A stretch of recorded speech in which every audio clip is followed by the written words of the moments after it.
Assalamualaikum warahmatullahi wabarakatuh. Salam sehat untuk kita semua. Semoga kita semua selalu mendapat lindungan Allah Subhanahu wa Ta'ala ya. Amin ya Rabbal Alamin. Kesempatan kali ini Mimin akan membagikan satu cerita misteri. Seperti apa ceritanya? Mari kita mulai.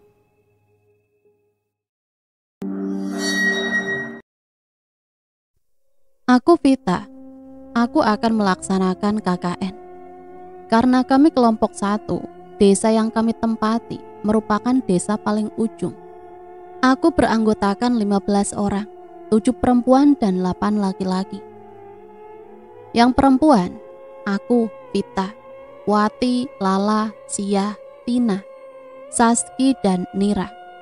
Sedangkan yang laki-laki, Dana, Radit, Victor, Tony, Theo, Kiki, Brian, dan Zuma.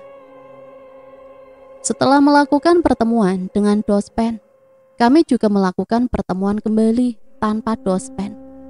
Di situ kami membahas apa saja yang perlu dibawa dan tentunya proker.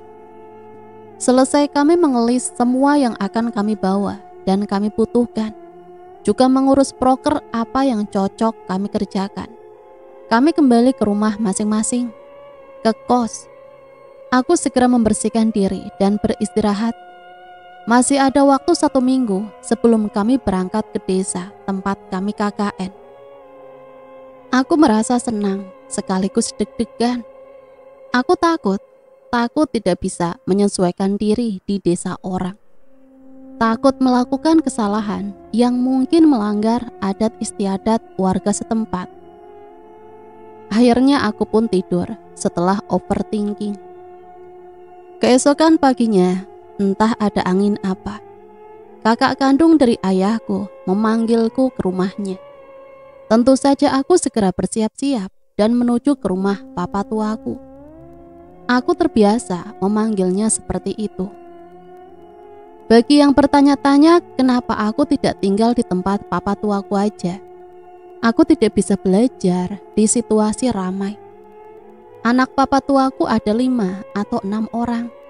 Dan juga kedua orang tuaku ingin aku hidup mandiri. Setelah sampai di tempat papa tuaku, awalnya aku disuruh makan. Oke, aku makan, kemudian minum.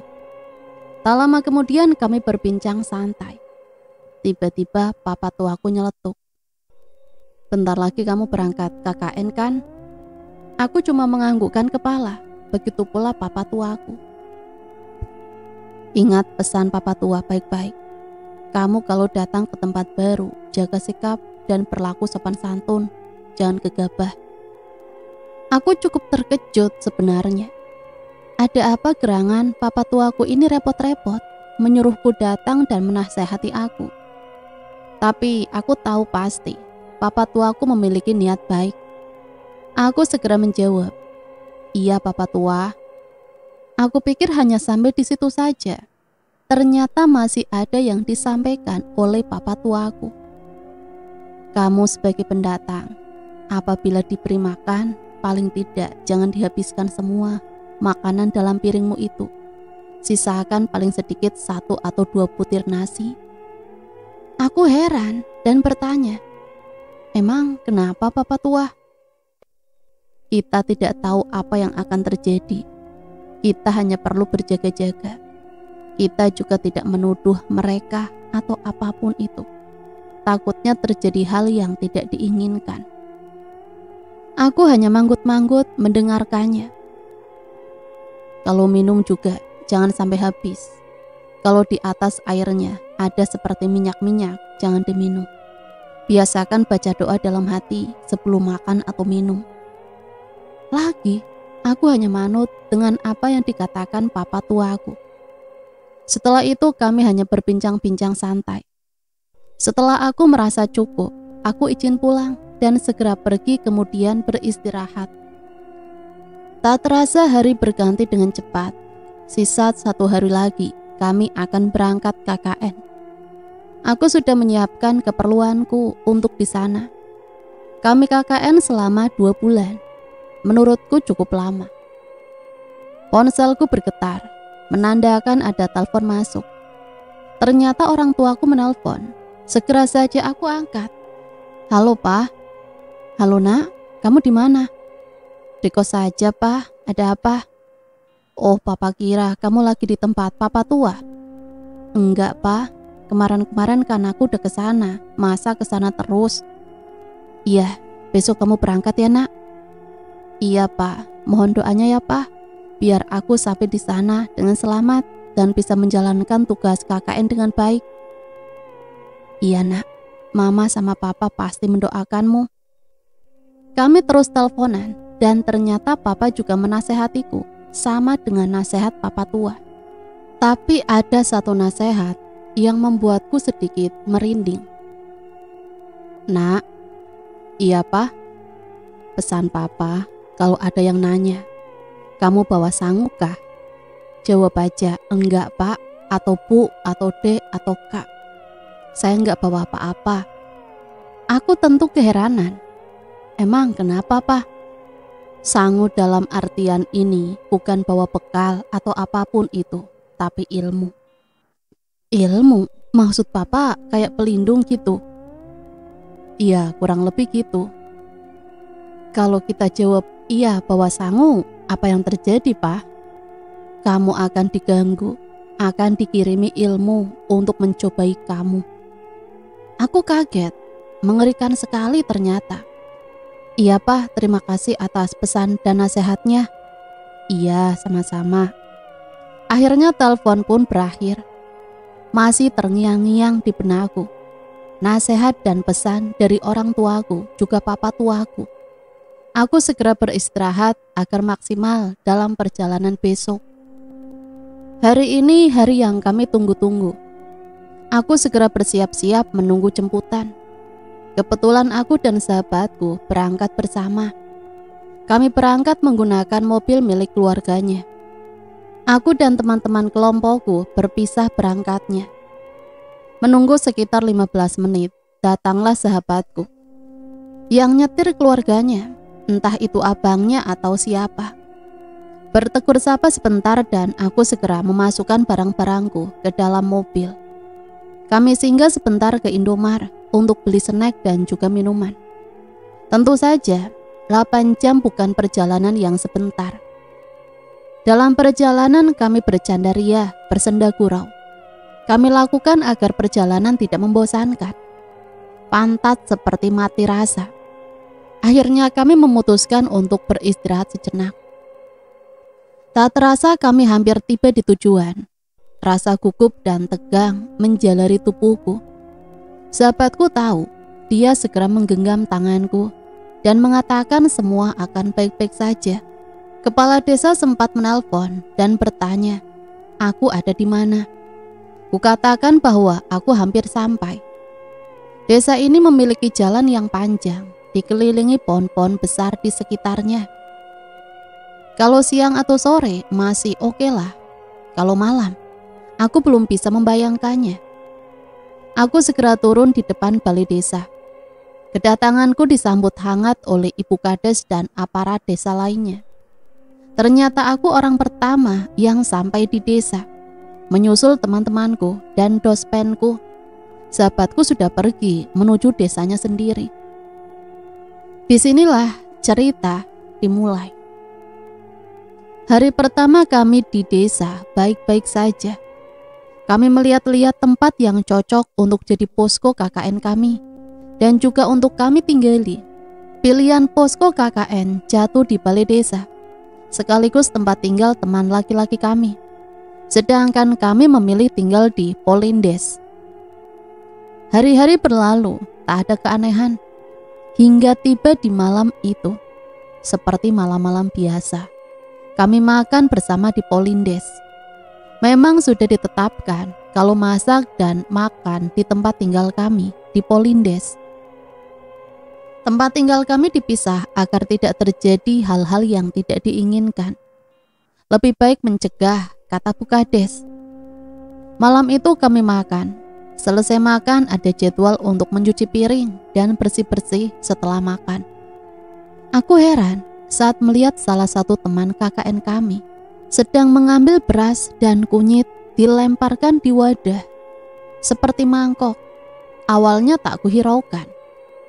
Teman perempuanku, Sia, mendatangi aku dan bertanya, "Kak, coba lihat si Bang Zuma, ngapain lah dia kayak gitu?" Aku pun menoleh dan menjawab, "Kayak gitu gimana? Aku melihat dia taruh kunyit dan beras, jadi beras kuning, terus dilemparkan ke dalam polindes itu." Aku terheran-heran, buat apa Kak Zuma melakukannya? "Hah? Masa sih?" "Beneran Kak, cobalah kakak lihat." Aku pun segera pergi ke depan polindes. Ternyata benar apa yang dikatakan Sia. Aku dapat melihat beras kuning itu sudah berserakan. Aku pun langsung mencari Kak Zuma dan bertanya padanya, "Kak, buat apa beras kuning itu kakak lempar di teras?" Aku melihat dirinya cukup terkejut dengan pertanyaanku. "Kenapa kamu bertanya?" "Loh, memangnya salah kalau aku bertanya, Kak?" "Enggak sih, tapi cuma kamu yang berani bertanya seperti itu ke aku." Aku cuma menggeleng pelan. Kakak belum menjawab pertanyaanku. "Gak apa-apa, abaikan saja." Kak Zuma berlalu begitu saja, meninggalkan aku yang melihatnya pergi menuju balai desa. Bukannya aku tak tahu, tapi aku harus memastikannya dulu alasannya itu. Pada akhirnya, aku masuk ke polindes dan segera beristirahat. Pagi hari pun tiba. Setelah doa pagi, aku pun keluar untuk melihat pemandangan. Adem, sejuk, dan nyaman. Itu yang kurasakan saat melangkahkan kaki keluar polindes. Udara yang tak bercampur polusi. Tak sengaja aku melihat salah satu warga yang lewat, seorang ibu-ibu. Tentu saja aku langsung tersenyum dan menyapanya. "Pagi Bu, mau kemana?" Ibu itu menoleh dan membalas senyumanku. "Pagi juga. Hari ini ada pasar pagi di sebelah polindes kalian. Nah, Ibu mau belanja sayur mayur dan lauk pauk." "Oh iya Bu, saya baru tahu ada pasar." "Iya, nggak apa-apa. 1 minggu sekali pasarnya, tiap hari Rabu, gantian sama desa lain." "Oh begitu ya Bu, terima kasih infonya ya Bu." "Iya, sama-sama. Kalau begitu Ibu duluan ya." "Iya Bu." Ibu itu segera berlalu dari hadapanku. Saat aku berbalik badan, aku dikejutkan oleh kedatangan Nira. "Kakak habis ngobrol sama siapa?" "Ah Nira, ngagetin aja. Itu sama ibu belakang polindes." "Oh, memang bahas apaan?" "Katanya hari ini ada pasar." "Pasar? Di mana?" "Tuh, sebelah polindes." Nira segera menolehkan kepalanya. "Wih, ayo kita bangunin yang lain Kak." "Buat apaan?" "Kita ke pasar lah, beli sayur sama lauk buat hari ini sama besok." Oke deh." Aku dan Nira pun segera membangunkan yang lain dan berbelanja. Kemudian kami bergegas masak. Tak lupa setelah itu mandi. Selama seminggu kami menjelajah desa untuk mencari lokasi yang pas untuk melaksanakan proker kami. Tak ada hal-hal aneh ataupun sesuatu yang merugikan kami. Hingga hari itu tiba, kami sangat semangat sekali untuk melihat sawah. Jarang-jarang kan kami di kota melihat hamparan sawah. Kami memutuskan pada pukul 3 sore bergerak menuju sawah berjalan kaki. Kami pikir jarak dari polindes ke sawah dekat. Ternyata itu hanya khayalan kami saja. Jujur, aku sudah kelelahan, padahal baru separuh jalan. Teman-teman yang lain juga merasakan hal yang sama. Tahu begini, tadi naik motor saja. Jalanan berbatu dan sedikit becek cukup menghambat perjalanan kami sore ini. Entah mengapa rombongan terpecah menjadi 3. Lala, Saski, dan Nira berada paling depan. Aku, Wati, Sia, Tina, Kak Radit, dan Theo berada di tengah. Sisanya di belakang, Kiki, Kak Zuma, Tony, Victor, Dana, dan Brian. Aku menoleh ke belakang, memastikan bahwa temanku yang lain tak tertinggal. Anehnya, aku tak melihat temanku yang lain. Sejenak aku memutuskan untuk menunggu, tetapi Kak Radit mengatakan tak perlu. Jalan ini hanya satu dan lurus doang. Entar mereka juga muncul, ucap Kak Radit. Aku pun mengiyakan saja. Tapi belum sampai 6 langkah, aku menoleh dan terkejut.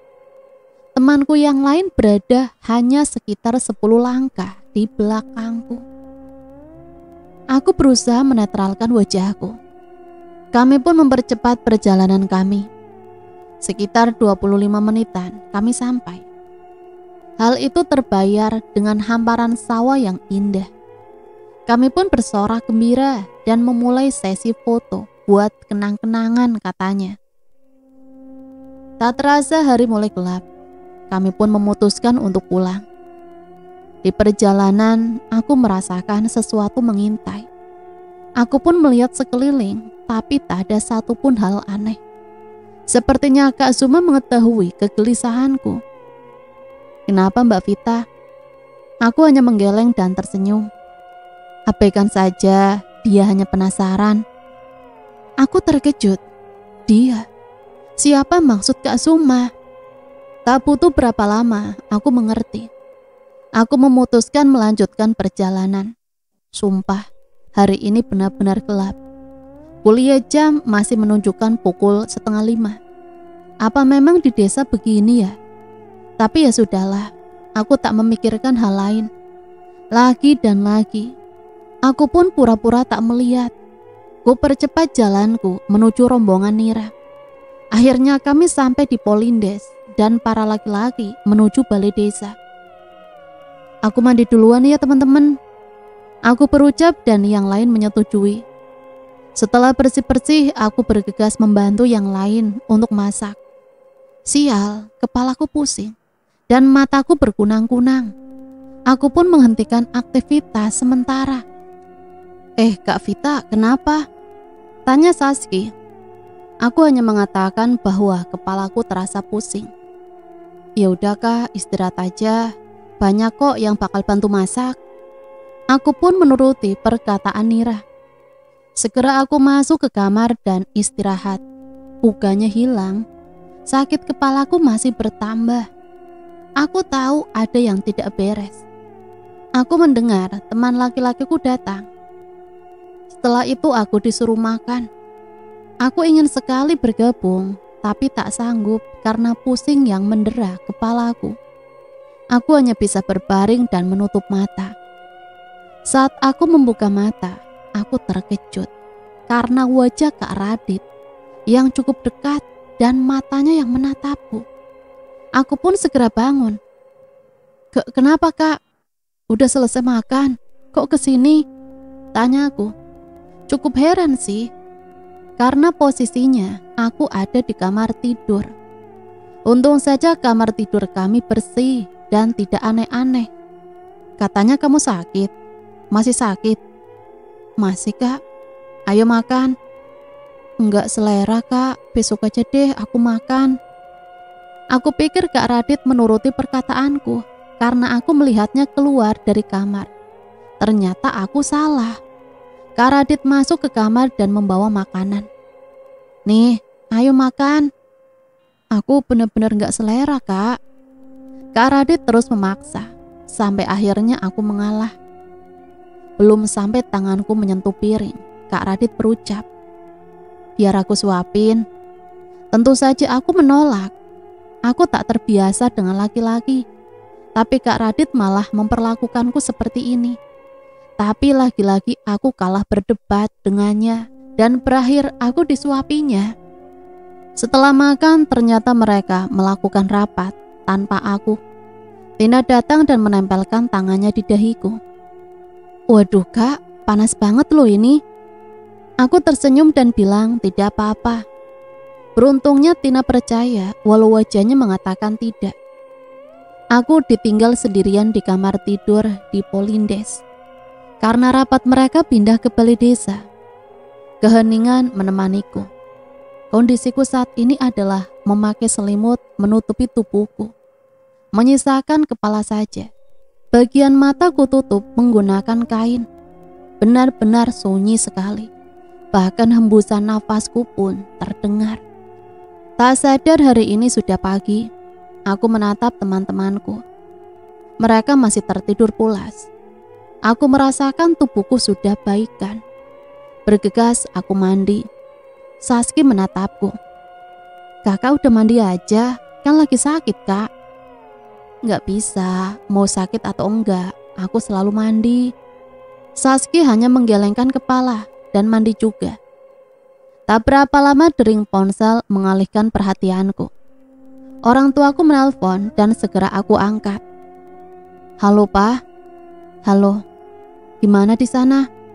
Baik kok Pak, seru kok di sini. Kamu sakit kan? Aku terkejut. Aku bahkan belum memberitahukan orang tuaku bahwa aku sakit. Bagaimana mereka bisa tahu? Dikit kok Pak, tapi udah mendingan. Makanya jangan keluyuran sore-sore, lewat tempat sepi lagi. Lagi, aku terkejut. Apakah ini namanya ikatan batin antara ayah dan anak? Kok Papa bisa tahu sih? Jangan lupakan ucapan mama sama papa sayang. Dimanapun berada, kalau sore menjelang maghrib, usahakan sudah di rumah. Iya Pak, maaf. Sekarang doa aja, minta kesembuhan sama Tuhan. Iya Pak, nanti aku berdoa. Ya udah, Papa matiin teleponnya ya.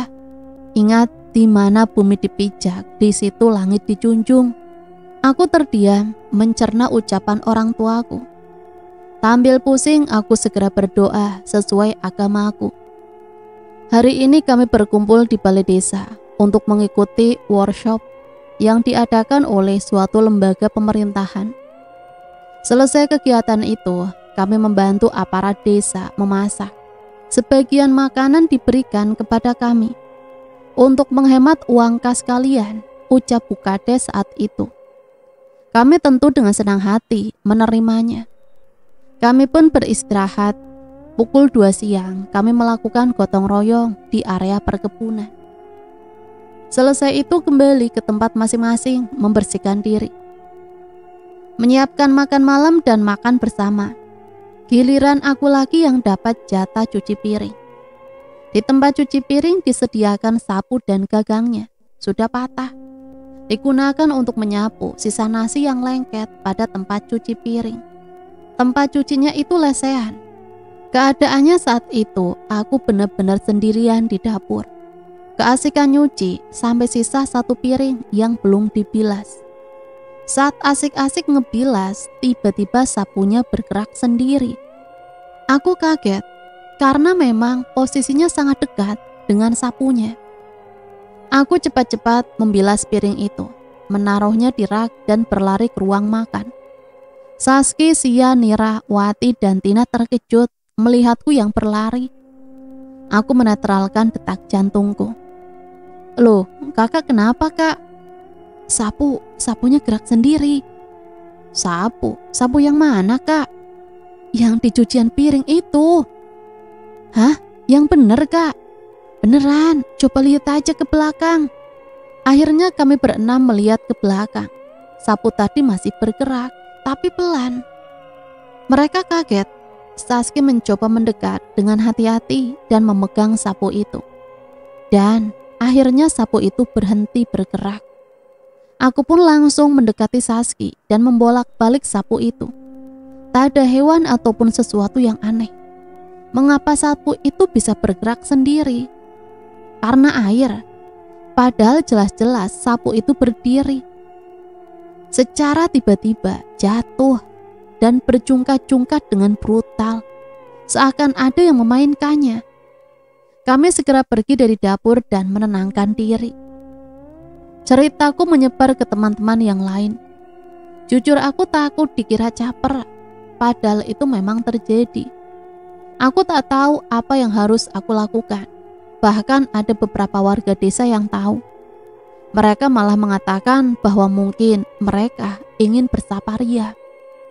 Tapi tak kami risaukan masalah sapu itu.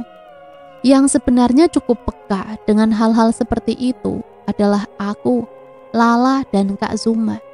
Tetapi kami bertiga tidak pernah mengatakan pada siapapun. Seperti biasa, hari ini kami melaksanakan proker. Selesai proker kami segera beristirahat. Waktu menunjukkan pukul 2 siang. Saat aku ingin minum, Lala berkata, "Fit, ntar sorean temenin aku beli air mineral ya. Sisa dikit nih punyaku." "Oke deh, aku juga mau beli nih." Akhirnya kami pun memutuskan pergi pukul 4 sore. Ternyata masih ada yang harus kami kerjakan. Sehingga pukul setengah 6 kami beranjak ke warung. Butuh sekitar 6 menitan untuk menuju warung menggunakan motor. Jika berjalan kaki mungkin sekitar 20 menit. Jalanan memang lurus, tapi gelap, dikelilingi oleh hutan di kiri dan kanan. Pohonnya besar-besar. Jujur kami berdua takut, tapi ya sudah. Saat melewati depan SD, aku menoleh ke kiri sedikit. Dan aku melihat seorang perempuan berpakaian putih sedang menatap kami dari balik pepohonan. Aku langsung menutup mata dan menyuruh Lala mempercepat laju motornya. Lala pun mengerti maksudku. Hampir sampai di warung, barulah terlihat lampu penerangan jalan. Kami segera belanja dan bergegas pulang. Dalam perjalanan pulang terasa sedikit aman. Tak dipungkiri, wajah kami berdua terlihat pucat, terutama Lala. Hal itu menarik perhatian dari teman-teman yang lain. "Kenapa sih, Kak?" Aku hanya tersenyum tanpa menjawab. "Kami tadi tuh lewat depan SD kan. Nah, si Vita ngelihat sesuatu. Aku juga lihat sih," jawab Lala. Teman yang lain sedikit tertarik. "Apaan emang, Kak?" "Cewek pakai baju putih di balik pepohonan." Mereka bergidik ngeri. Sia dan Tina langsung mengalihkan pembicaraan. Memasak dan makanan kemudian rapat.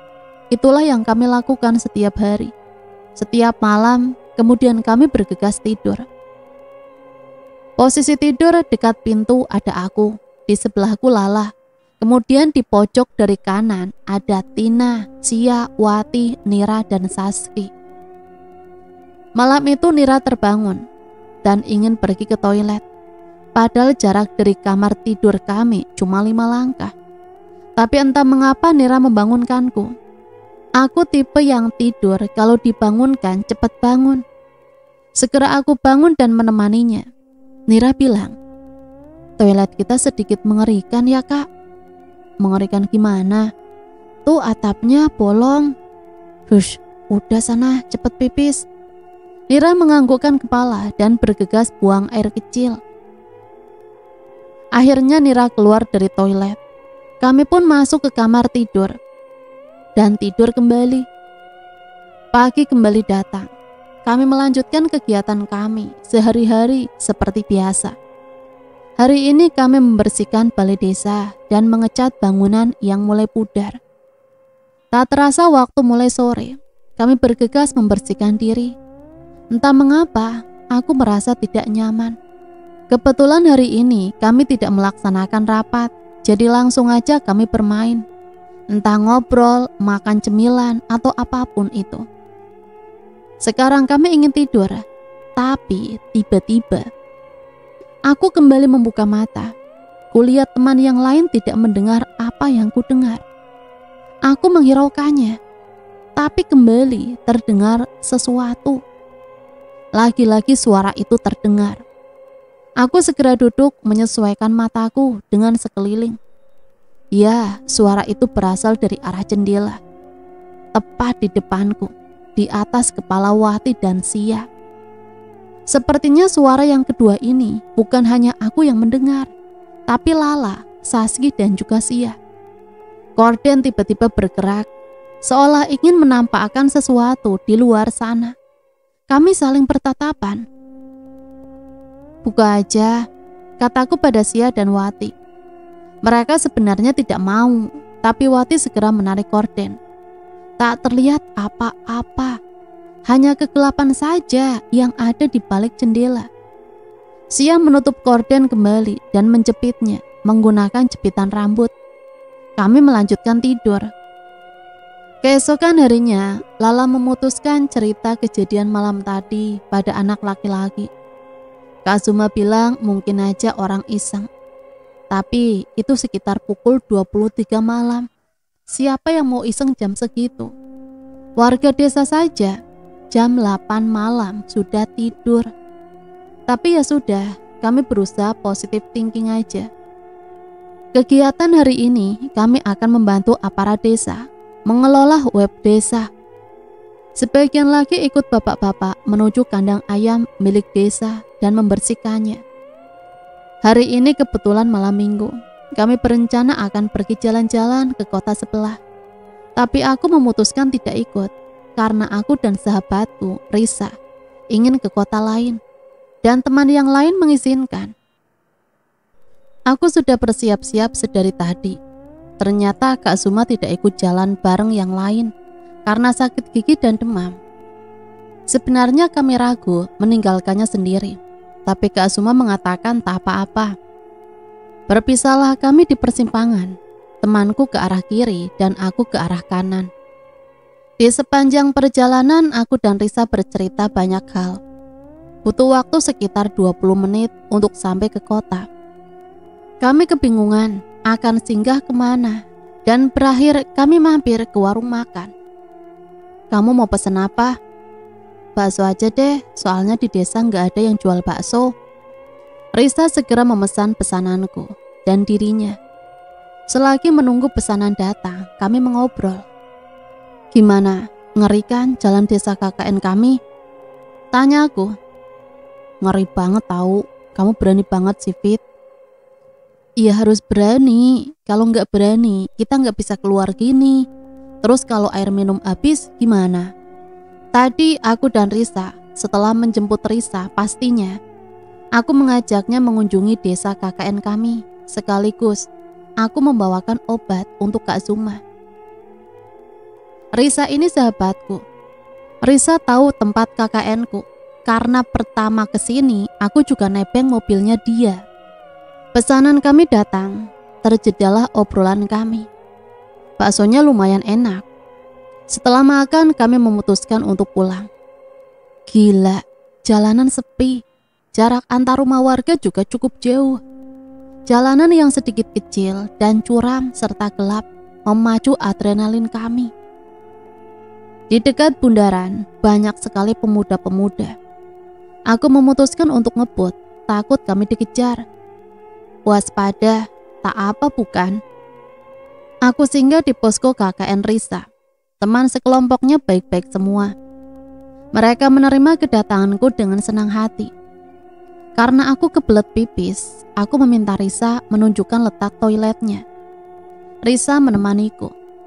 Aku terkejut melihat keadaan toilet mereka. Jika aku membandingkannya, ternyata toilet kami lebih bagus dan bersih. Cepat-cepat aku buang air. Tak sengaja aku menoleh ke arah belakang. Ventilasinya tuh kalau dilihat bakal langsung ke arah hutan. Sekelebat bayangan lewat. Aku berpura-pura tak melihat dan segera keluar dari toilet. Agak serem ya toilet kalian, Riz. Emang? Aku hanya menggelengkan kepala mendengar jawaban Risa. Lagi, aku melihat bayangan orang di ujung tangga. Risa menyadari arah tatapanku dan segera menarik tanganku. Abaikan aja, Fit. Aku hanya mengangguk. Saat aku ingin pulang, hujan turun dengan lebatnya. Aih, gimana aku balik nih? Nginep aja, Fit, daripada ntar sakit. Tentu saja aku tak mau. Aku memikirkan posko anak perempuan. Tidak ada yang menjaganya. Kalau posko anak laki-laki sih, Kak Azuma yang jaga. Teman-teman Risa juga menyarankan aku untuk menginap. Tapi aku hanya menjawab dengan senyuman. Ya udah, kalau kamu gak mau nginep, tunggu aja agak reda baru kamu pulang. Aku mengangguk sebagai jawaban. Aku ingat betul. Hujan tak berhenti. Waktu menunjukkan pukul 12 malam. Aku memutuskan untuk pulang. Riz, aku pulang aja ya. Nggak enak kalau aku lama-lama di sini. Mana posku cewek nggak ada yang jaga. Tapi masih hujan, Fit. Nggak apa-apa, cuma hujan air, bukan hujan peluru kok. Dih, malah bercanda. Ntar sakit loh. Udah nggak apa-apa, kasihan juga Kak Zuma sendirian. Emang keras kepala mah kamu. Mau dianterin sama teman cowok kami nggak? Nggak usah, nggak mau ngerepotin aku. Tapi kamu cewek, Vita.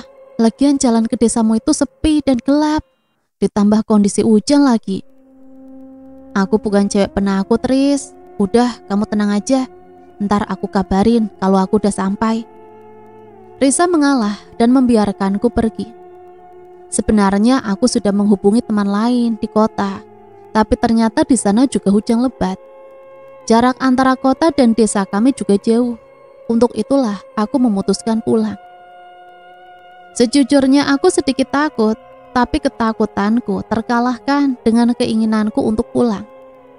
Sepanjang perjalanan tak henti-hentinya aku berdoa. Sampai akhirnya aku tiba di posko. Segera aku membuka pintu dan berganti baju lalu beristirahat. Tak sampai 5 menit aku di dalam kamar tidur. Aku merasa ada yang menemaniku. Aku keluar dan berjalan keliling dari dapur sampai depan posko. Kemudian masuk lagi ke dalam kamar tidur. Karena aku merasa tak nyaman, aku segera pergi ke posko laki-laki. Ku ketuk pintu balai desa sekuat tenaga. Ada sekitar 3 kali aku mengulangi ketukanku yang mulai brutal. Akhirnya Kak Zuma membukakan pintu. Lama banget sih Kak bukain pintunya. Maaf gak kedengeran. Hujan lebat banget tahu di luar. Kamu ngapain kesini? Aduh, aku takut Kak sendirian di Polindes. Tadi aku tidur malah kayak ada yang nemenin. Ya udah, kamu di sini aja. Yang lain belum balik. Belum, kejebak hujan. Tunggu aja mereka di sini. Sekitar pukul 3 pagi, baru teman-teman datang. Basah kuyup dari ujung rambut sampai ujung kaki. Siap menjemputku dan pergi ke Polindes. Hari-hari kembali seperti biasa. Kami sudah menyelesaikan sebagian proker utama kami. Sisa 2 proker lagi yang belum kami kerjakan. Untungnya proker yang belum kami kerjakan cukup mudah saja. Hari itu di pertengahan bulan kedua kami di desa. Ada kejadian yang cukup mendebarkan. Malam ini entah mengapa ada yang berbeda dengan Lala. Selesai mandi dan makan, dirinya merenung di pojokan kamar. Saski dan Ira berusaha mengajak ngobrol Lala. Sia dan Tina sedang mengerjakan tugas kuliah mereka. Sedangkan aku dan Wati sedang berbincang di ruang makan. Tiba-tiba Saski lari ke arahku dan Wati. Kak Lala, Kak Lala. Kenapa? Kenapa sama Lala? Buruan ke kamar, Kak. Aku, Wati dan Saski bergegas ke kamar. Kulihat Lala menangis. Entah mengapa, tangisannya terasa sedih. Nira, Sia dan Tina berusaha menenangkan Lala. Aku pun mendekat dan mengode mereka untuk sedikit menjauh. Mereka mengikuti kodeku. Lala kenapa? Lala tak menjawab, dirinya mengangkat kepala dan menatapku. Mata itu bukan seperti mata Lala biasanya. Mata itu menyeratkan luka yang amat dalam. Kenapa lah? Mau cerita? Tanyaku sembari mengelus rambutnya. Lala berhenti menangis. Dia berdiri dan beranjak pergi. Aku mengikutinya. Ternyata dirinya duduk di kursi dan terus menatap ke arah luar. Di seberang Polindes kami terdapat puskesmas pembantu. Puskesmas itu memiliki suasana menyeramkan. Kondisinya yang sedikit kumuh walau sudah kami bersihkan. Dan juga aura suram selalu menguat. Puskesmas itu juga hanya memiliki 1 lampu untuk penerangannya. Lala hanya menatap bangunan itu tanpa berkedip. Wati berusaha mengalihkan perhatian Lala. Dan ia cukup berhasil. Lala menatap Wati dan mengucapkan bahasa yang tak kami mengerti. tapi sepertinya dia ingin mengatakan, temanku ada di sana. Jujur saja, aku segera menutup mata Lala dan berbisik pelan di telinganya. Jangan ganggu teman kami. Keadaan Lala berangsur pulih. Dirinya kaget mengapa bisa duduk di kursi. Karena seingatnya dia sedang rebahan di kamar. Kami menjelaskan padanya apa yang terjadi. Pantas saja aku ngerasa aneh. Tadi seperti ada banyak orang di luar Polindes. Kayak berusaha masuk gitu. Kami tak berkomentar, kami pun menghubungi Dana, ketua kami, agar dia dan yang lain menemani kami di Polindes. Lala kembali seperti tadi. Kali ini dirinya tak ingin disentuh. Aku kebingungan. Akhirnya aku menyuruh Theo memegangi Lala. Aneh bin ajaib, Lala tak menolak. Aku berbicara pada Wati. Baca doa kalian. Wati mengangguk dan memulai bacaan doa mereka perlahan. Lala sadar kembali dan mengatakan bahwa seperti ada yang memegang lehernya dengan kuat. Wati segera membaca doa dan meniup leher Lala. Akhirnya Lala kami bawa ke kamar untuk segera beristirahat. Anak-anak cowok kembali ke balai desa, menyisahkan Kak Radit dan Theo. Kak Radit berucap, kamu istirahat juga Fit, biar kami yang jaga kalian malam ini. Aku mengangguk sebagai balasan. Malam itu kami tidur ditemani Theo dan Kak Radit. Tentu saja kami di kamar tidur, mereka di ruang makan. Malam yang cukup melelahkan, semoga besok tidak ada keanehan lagi. Batinku. Lagi dan lagi, malam ini juga menyeramkan. Kali ini Sia yang berkelakuan aneh. Sedari kami pulang rapat, membahas proker dari balai desa, dirinya tak mau berdekatan dengan Kak Zuma. Sia terus menunduk, tak mau menatap ke depan. Aku dan Wati cukup kewalahan. Segera aku menyuruh Kak Zuma menjauh. Kak Zuma menurut saja. Aku pun segera membawa Sia ke dalam kamar. Tiba-tiba dia menangis dan sesak nafas. Kami panik. Lalu Wati mengoleskan minyak kayu putih ke telapak kaki Sia. Kak, kakinya dingin banget dan pucat. Aku mengalihkan pandanganku. Benar kata Wati. Kaki Sia memucat dan terasa sangat dingin. Aku menyuruh Tina untuk mengkondisikan Sia sedemikian rupa. Aku beranjak pergi ke dapur dan mengambilkan minum. Samar-samar ku dengar suara Sia. Aku takut. Bang Zuma tahu aku lihat perempuan di pojok balai desa tadi. Ucap Sia. Tina, Tira, dan Saski terkejut dan berusaha membuat Sia tenang. Tarik nafas, keluarkan. Setelah beberapa saat, Sia terlihat membaik. Kupegang kakinya, sudah tak sedingin tadi. Kuberikan air minum padanya. Gak usah dipikirkan, selagi dia gak mengganggu kamu, cukup abaikan. Ucapku diangguki Sia. Kami pun memutuskan untuk tidur. Keesokan harinya, Kak Zuma tiba-tiba menarikku mendekat. Kenapa Kak? Sia digangguin kan malam tadi? Ya begitulah, kenapa Kak? Aku udah bilang jangan masak nasi kuning atau bakar terasi sore maupun malam. Hah? Aku gak tahu Kak. Aku bagian bersih-bersih aja kemarin tuh. Aku aja gak tahu kalau mereka yang masak. Kupikir diberi oleh warga desa. Lihat kan, sudah 2 orang loh diganggu.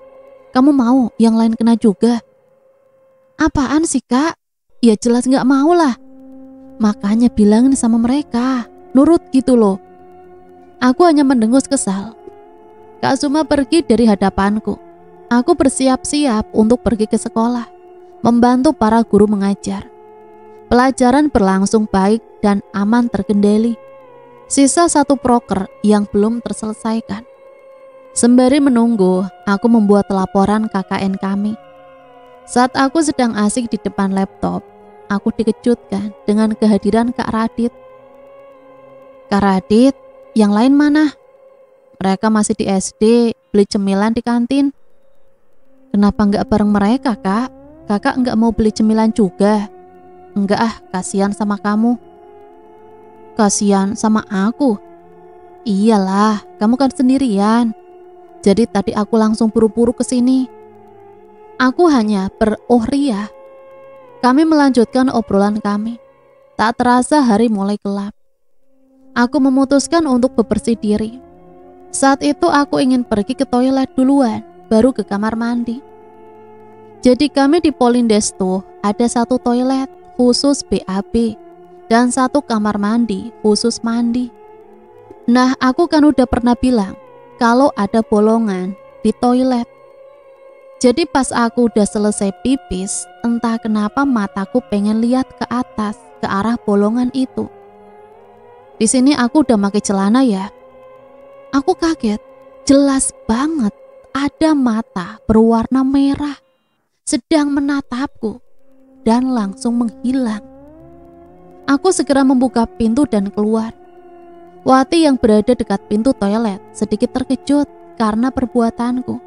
Membuka pintu tergesa-gesa. Kenapa, Kak? Enggak apa-apa kok. Wati pun mengedipkan bahu. Kami segera membantu Lala. Saski dan Nira memasak. Sia dan Tina sedang menyapu.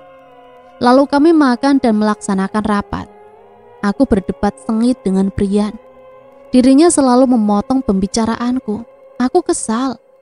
Akhirnya argumennya kalah dengan argumenku. Sebenarnya rapat kali ini juga diakhiri dengan evaluasi diri. Jadi kami disuruh memberikan masukan kepada setiap orang. Langsung saja aku mengangkat tangan. Iya Mbak Vita, mau evaluasi siapa duluan? Tanya Dana, ketua kelompok kami. Aku mau mengevaluasi Brian. Silakan. Aku langsung saja bersuara. Kita melaksanakan KKN ini untuk membangun desa menjadi lebih maju dengan proker-proker yang sudah kita rancangkan bersama di dospen kita. Jalan-jalan boleh, asal tahu waktu. Tapi lihat, terlalu diberikan kebebasan sampai lupa waktu.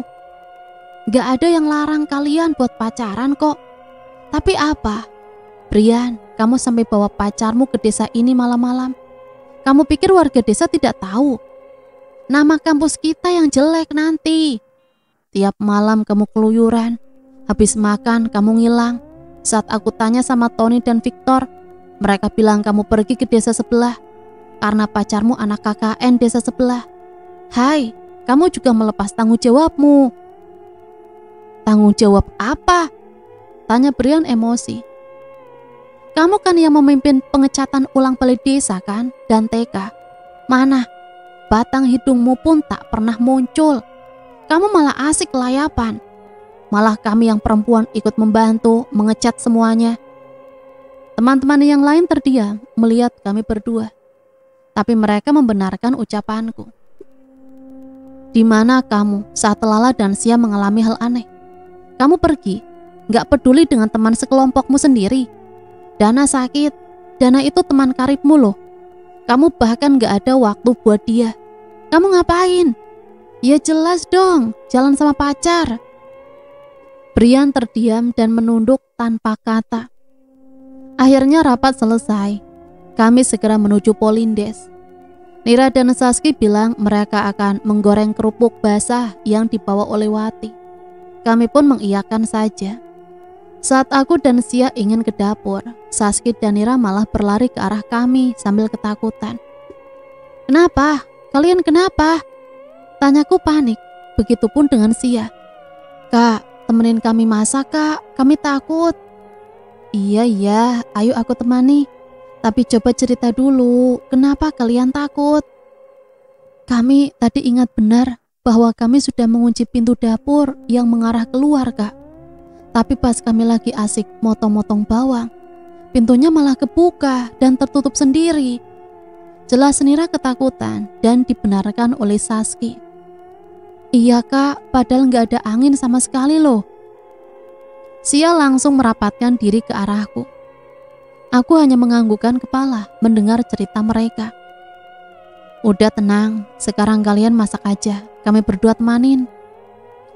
Kami berempat pun menuju dapur dan melanjutkan aktivitas kami yang tertunda. Sempat aku mendengar bisikan. terima kasih.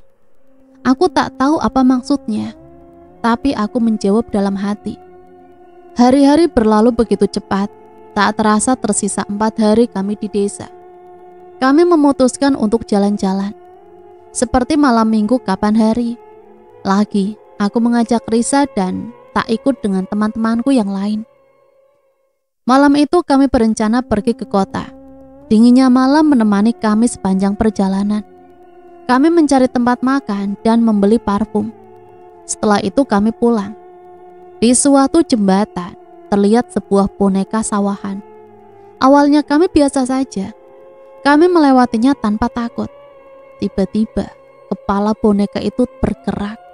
Dan ternyata itu kepala manusia. Kami langsung tancap gas tanpa menoleh dan bersuara sedikit pun. Tanpa sengaja, aku melirik ke arah spion. Terlihat seperti kepala mengejar kami. Aku semakin mempercepat laju sepeda motor dan merapal doa dalam hati. Kami sampai di posko dengan selamat. Tersisa 1 hari kami berada di desa. Besok aku akan pulang bersama Risa. Salah satu warga, Bu Ana, mengajakku mengobrol. Vita, kamu hebat dan berani ya? Ah, ibu bisa aja. Biasa aja bu saya. Biasa dari mananya? Ibu dengar kamu pulang malam hujan-hujan dari kota kan? Iya bu, disuruh nginep tapi saya nggak mau. Kalau ibu jadi kamu, ibu pasti bakal menginap. Kenapa bu? Ibu takut sakit? Bukan, asal kamu tahu ya. Di depan SD itu, di satu pohon paling besar. Di situ ada perempuan yang jaga. Dia sering ganggu warga kalau tengah malam lewat situ. Aku kaget. Untung besok aku sudah pulang, pikirku. Yang bener ah bu, takut saya. Bener, si Tony temanmu tuh digangguin sampai jatuh dari motor. Dianya aja yang gak mau cerita sama kalian. Aku hanya melongo mendengar penuturan Ibu Ana. Hari kepulangan pun tiba. Aku bersiap karena Risa sedang menuju ke Polindes. Kami berpamitan kepada warga desa dan juga Bukades serta aparat desa. Ibu Ana membisikiku, kamu hebat, kamu pilihan, terus berjuang dan jangan takut. Aku tersenyum mendengar dan mengangguk. Aku segera memasukkan barangku ke dalam mobil Risa dan pergi pulang. Dan cerita selesai sampai di sini. Itulah sedikit cerita tentang pengalamanku waktu KKN. Semoga cerita ini bisa menemani hari-hari teman-teman semua ya. Sampai di sini saya pamit undur diri, mohon maaf apabila banyak salah kata. Sampai berjumpa kembali di cerita-cerita misteri selanjutnya. Matur nuwun, wassalamualaikum warahmatullahi wabarakatuh.